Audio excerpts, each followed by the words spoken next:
Hey guys, I'm Kyle with Lone Peak. This is Lone Peak Labs. This episode is all about junk drawers. All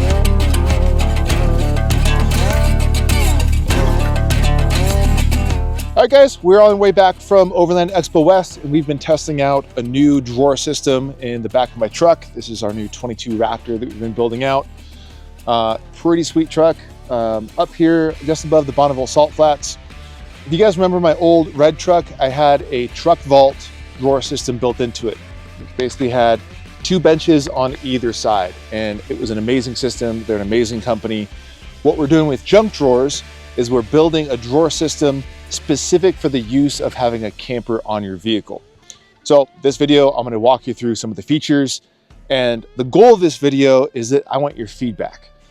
Everything we do here at Lone Peak is designed by you guys, for you guys.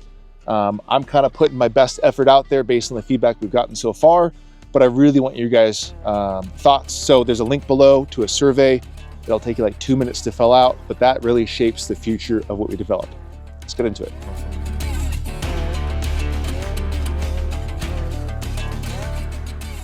All right, first thing I want to show you guys is basically what the general system is. You could think of it in two different parts. You have this drawer over here, which is what we're calling the camp kitchen.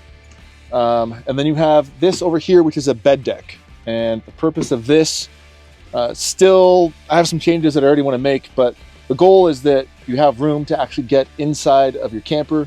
If you guys have used a decked or another system, which we love decked, you guys are amazing. It just makes it a little bit harder to get into your camper because it's about a foot high right here. So for that reason, we cut out this area. In the final version, I'm going to cut this out even more and then have a board that pulls out from underneath and fills in the space, so that if you have kids, we have so many people that ask us, how do I camp with kids in a Lone Peak? The bed deck is the answer to that question. And it gives you a couple other features. Underneath my fridge over here is actually a pocket behind my wheel well where I'm actually holding my battery and all my wiring. So that's no longer in a little cubby in my drawers, if you ever guys saw us at a trade show. And then it also gets you another drawer right here. So that's kind of the two components of the system. You'll be able to get these if you just want the camp kitchen, or if you want to get the camp kitchen and the bed deck. Those will be your options. In the survey, we are asking what side you want camp kitchen on. We're gonna kind of start slow on production on this after we get your feedback. So driver, passenger, let us know in the link below. Next up is the constraints on a system like this. There's a lot of ways to build drawers. We operate with CNC routers at Lone Peak for all the panel cutting that we do. And so it makes sense to use a material that we can cut on a CNC router. So we're using a 3/4 inch phenolic marine grade plywood for all of the outer casing. And then it's actually lined with what's called a Raptor liner. This is kind of a test. This was just their 1-part liner. And after this trip, some of the edges are already chipping off, which is not what I want. They have a 2-part, which apparently is 10 times harder. But let's just say that we're going to do some sort of truck bed coating on the outside of this. We have HDPE, which is basically a cutting board material. Again, it cuts easy on a router. That is for all the faces. It's super durable. And then we're not using any wood screws on this thing. I like to bolt everything together. So we're using basically a furniture fastener system that uses a little bolt, a little nut. It's kind of a pain in the ass to assemble, but we can tighten it down, use Loctite. Even everything for the drawer slides uses a metal insert into the wood that we actually bolt into.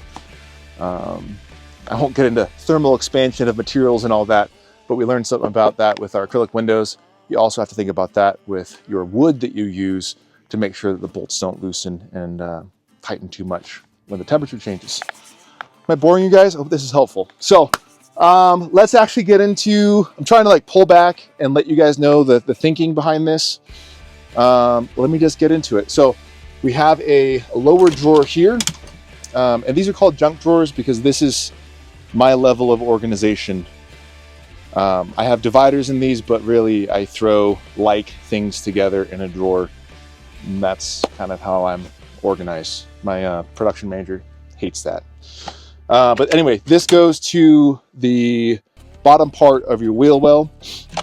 I'm not sure if we're going to have this a fixed length or if we're going to have this vary based on a specific truck. We'd have to carry a ton of drawer slides if we did that. And then the reason for this, let me show you. This is a 2/3 drawer, which has a stove pullout built into the bottom. And for some people, this might be a little high, but really there'd be no way that we could fit this long of a stove pullout in the lower drawer, because we just don't have enough room until you hit the wheel well. So if we're talking about constraints, that's one constraint, is that we kind of have two options. You can either push the whole system to the side of the wheel well, which I didn't want to do because I don't want to take up too much of the truck bed, or you can put it above the wheel well. So we have the stove slide. We have kind of user configurable. This is probably about 3 inches of height, where I have some basic tools. I have utensils, cooking, cleaning. And then behind where the stove slide goes in, we have some deeper parts. I'm gonna come check this out. I'll pull some of my stuff out so you can see inside here. This is all deeper. This is your full height. And then this is what's sitting above your actual stove slide. Cool thing, which I'll show you in a second, is that the deeper part is actually accessible from the inside of your truck. You just lift a little cubby lid off and you can access that. So depends on your workflow. I'm not really a guy who cooks inside of my truck, but I might want to store things in here that I need if the weather is bad and I'm not getting out.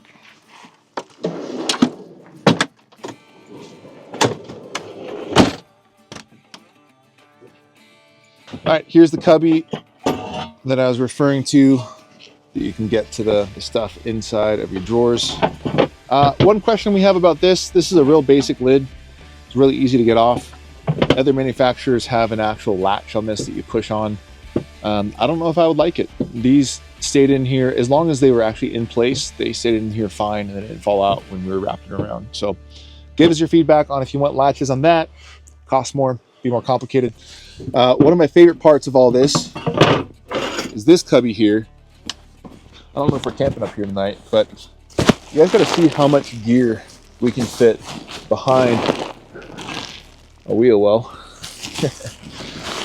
I got my shower back here. I got a tent.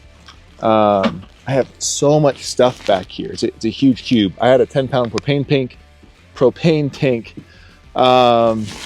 So this is another gear cubby. Again, this is my level of organization, where if I'm traveling with my kids, I can throw propane tank back here and all their sleeping bags, maybe some warm winter gear. It's all organized. One of our goals with both the camper and junk drawers is that we want to maximize the use of your truck still being a truck. We're not necessarily turning this into a full-blown camper. Most of our customers still use their truck as a daily driver. So I took my fridge out because I want to show you, this kind of goes back to the constraint conversation. We were going to build 2 of these that are identical on both sides, and then just have a little aisle in the middle. The problem with that is it was a pretty narrow aisle, and there's nowhere to put stuff in the back of your truck if you're running the Home Depot. So that's another benefit of the bed deck, is if you don't have the bed deck, you basically have your wheel well and then a narrow aisle. The bed deck on top of your wheel well creates almost as much space as you have normally between your 2 wheel wells in your truck. So it's just as functional, but you get to optimize the space around your wheel wells and above them. Let me show you the back part that we have cut out specifically for batteries. All right, this is the cubby in the rear designed for our battery. So if you get a battery and the bed deck from us, hopefully the wiring is going to look a little bit better than this. We're just doing this before we left, but basically you mount a battery, we run all of our wires to it, and you're ready to go. The last feature on the bed deck that kind of solves a problem that I've had is, where do I mount my fridge? I used to have it here, and I try to access from the outside, but I'd be climbing in. And so having my fridge mounted here where I can get it from my side door, it's at a great height. I didn't really want to do a fridge slide where it's just built into the back of your truck permanently and takes up all the space in the back of your truck. So at least for me, it's a good solution. I hope it's a good solution for you guys. Like I said in the beginning of the video, please give us your feedback. Let me know what you think. Click on the link below. See you guys around.